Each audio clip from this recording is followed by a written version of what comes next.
Welcome to the Jill on Money Show. It's Friday, August 1st, and we are here answering your financial questions.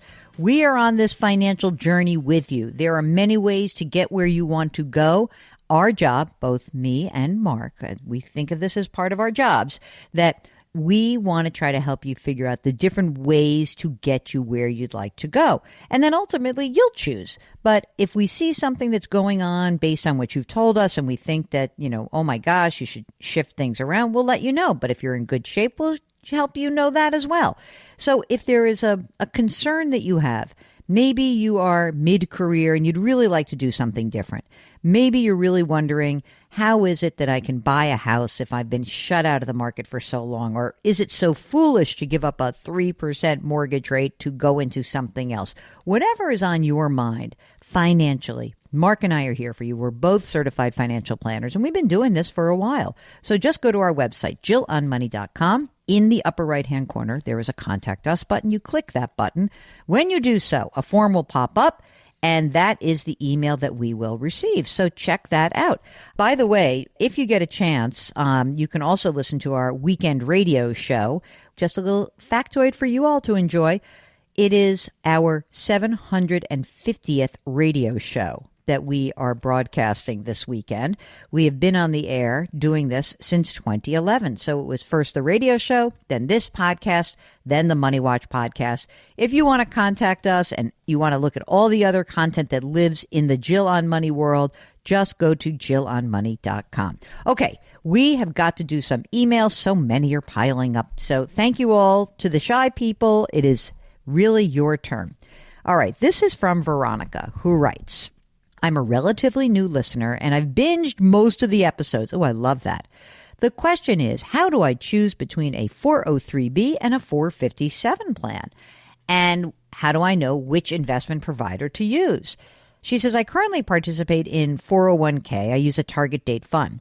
Can I and should I roll the money over from Lincoln Financial? I'm late to the game at 40 years old with only $75,000 invested.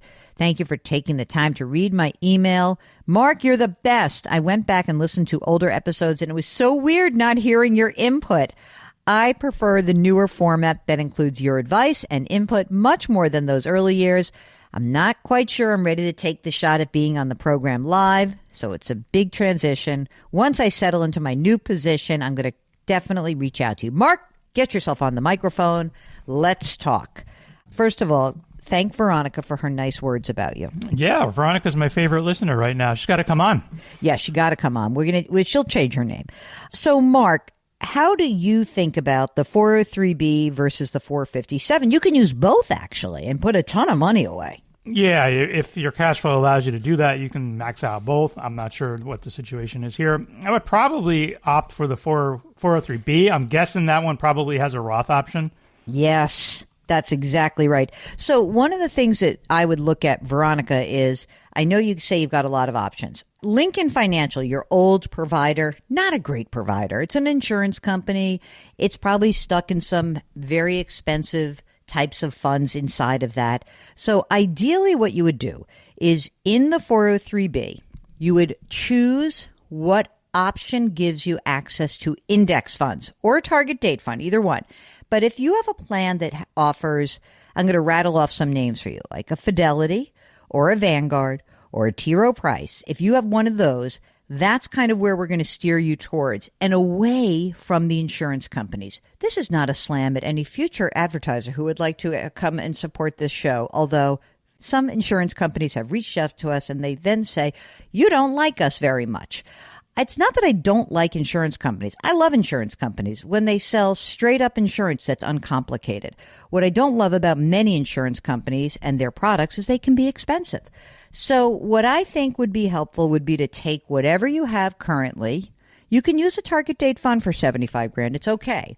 Roll it into the 403B. That will be your pre-tax. But Mark is right. If you have an opportunity to use a Roth to start this new job, that's what we would suggest. So Veronica, get back in touch with us. Mark's your favorite. Is your favorite? I get that. No hard feelings. He's my favorite too. All right. Next up, Daisy. Here's what she says. Hi, Jill and Mark. I'm a new listener. Mark, I love all these new listeners. My husband and I are both 55. We've saved $1.5 million pre-tax in a 403B. Okay, there you go. I think we earn too much for Roth contributions at $300,000 a year. My husband will be entitled to a small pension of $500 a month. I will be entitled to $7,000 a month in pension payments after both of us are at age 63. 8 short years. Okay, they're going to have employer-sponsored health insurance for life. So here's the issue. Daisy says, we are house poor. We've got a $450,000 mortgage with a 2.75% interest rate. There's 24 years left. Our home is worth about $1.8 million. Okay, so she says, we have reduced our 403B contribution to the minimum to obtain the match of 6% while we cash flow college expenses for our oldest son and 4 years for our youngest son, blah, blah, blah, blah, blah. Okay, she says, I'm thinking that we would continue putting in 6%, even beyond the college years, just to increase our cash on hand instead of putting more money in the 403B, especially considering those mandatory distributions later. Is this a good plan? Keep the house payment with the low interest rate and manage the mandatory distributions. Thank you, Daisy. Daisy, I think this is a great idea. Absolutely. And I would build up that money. And you're gonna have a few years here where you've got the kids and paying for college. That's a real deal, right? But I definitely think having more money that builds up outside of this and also to allow you to breathe a little bit, that I can get on board with. What I would also suggest to you is that if you have the ability, once the kids are done, maybe you're making a little more money, maybe you consider a Roth. Maybe that's another way to put some money to work. But it seems like you're on the right track. This next question is from Lenora, who says, I have a large credit card debt and has an offer for an equity loan that would not impact her current mortgage, $50,000. Question. Does it make sense for me to pay off my credit cards, which charge, you ready for this, Mark, 39 to 35%, if I can get a lower interest rate on the equity loan? Yeah, of course, but I want to know other things that are going on. How did this credit card amass? I really would like to know that. But without any further information, yes, I think it is always better to take on the debt that has a lower, and hopefully even if it's a variable rate, it would be a lower rate than what you're paying, and then you can really start focusing on paying that down over time. I do really have not an issue, but I have a concern that we don't want to start some big bad spiral into getting into debt again. So get back in touch with us so we can understand what else is going on. Okay. Marie writes, I'm 62 years old. The only debt that she has is a $652,000 family mortgage, of which I pay half. I work, I make six figures, but I also have, you ready for this, Mark? $89,000 in student loan debt. She's 62 years old. It's currently in the Biden Save program. It's accruing interest starting now, as a matter of fact, August 1st. The SAVE plan is going away next summer, so I can do another consolidation and be grandfathered into a lower payment plan and work to pay off the higher interest rate first and work my way down until it's all paid off. I figure it should take me about a year without any emergencies. Here's the dilemma. I had medical bills I've had to pay off, which depleted most of my savings. Do I use what little I have left of my savings to pay off my student loans? Or do I make minimum payments until I die? Or do I take out a simple interest personal loan for $89,000? The compound interest has exploded my student loans. 6 years of college and all these years, you can imagine the interest. I only have a 3-month emergency fund. What is the plan of attack? I would not actually blow through my emergency fund. Here's what I would do. You still work, you make six figures. Drop your contribution. If you're making any contributions to retirement plans, drop that down to the minimum to get your match. That's it. Then the family mortgage, this is, I think, because of a divorce. Do you own the home or is there something separate? Just like the previous question, would it be possible to leverage some part of this house that you could maybe help pay off some of the loans? In general, I think that it is a bad idea to have zero savings if you're in your 60s, so I wouldn't do that. I'd like to hear more from you. The plan of attack for me would be no using up all of the money that you have in the 3-month emergency fund. Try to keep building that up, minimize the amount of money you put into retirement, and keep whittling it away. It's going to be tough.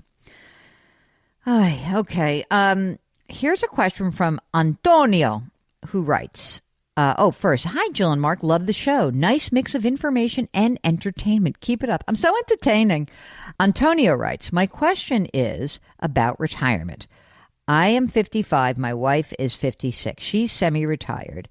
There's $1.6 million in a 401k, $90,000 in a Roth, $40,000 in a traditional, $40,000 in an HSA, $90,000 in stocks. I expect $2,800 a month from Social Security, $2,150 for my wife. Now, check this out. He has a pension, varying pension amounts based on his age of retirement. So, let's go to say age 62. If he were to do it at 62, he gets $4,300 a month versus, next year where it would be $2,600 a month. They own their home, no mortgage, no other debt. I don't hate my job, but I can see the end in sight and would like to know how close I am to being able to retire and spend, ready for the number, Mark?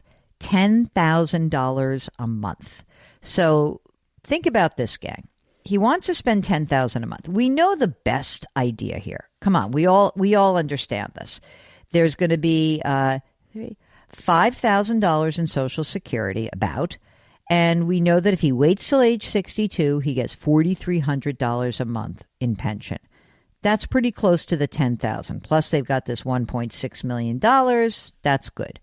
That to me is the obvious way to manage this. I guess the question is, Mark, what would happen, when someone says, I like my job, but I see the light at the end of the tunnel? Does that mean we should really look at that middle scenario where if he works for a few more years, he gets $3,200? What would you think about that, Mark, if he chose to retire at his age, 58, knowing they have that Social Security coming and this pension amount? What do you think about $10,000 a month on that total? Probably doable, not a slam dunk. I'm not sure the Social Security estimates that he provided. I don't know which age those are based on. Right, I don't either. I have a feeling it's taking it early. And we don't want that. $10,000 a month, it's not a slam dunk. No, it's a real number. So I'd love for you to get back in touch with us, meaning maybe we can do this. Maybe it's age 60. And we come up with a scenario where you're pulling some money out at age 60. You delay, you don't pull the trigger on the pension. Maybe you start pulling money out of that pre-tax account. Maybe we wait till you grab your Social Security. Maybe we can make it work. But I don't think it's a 58.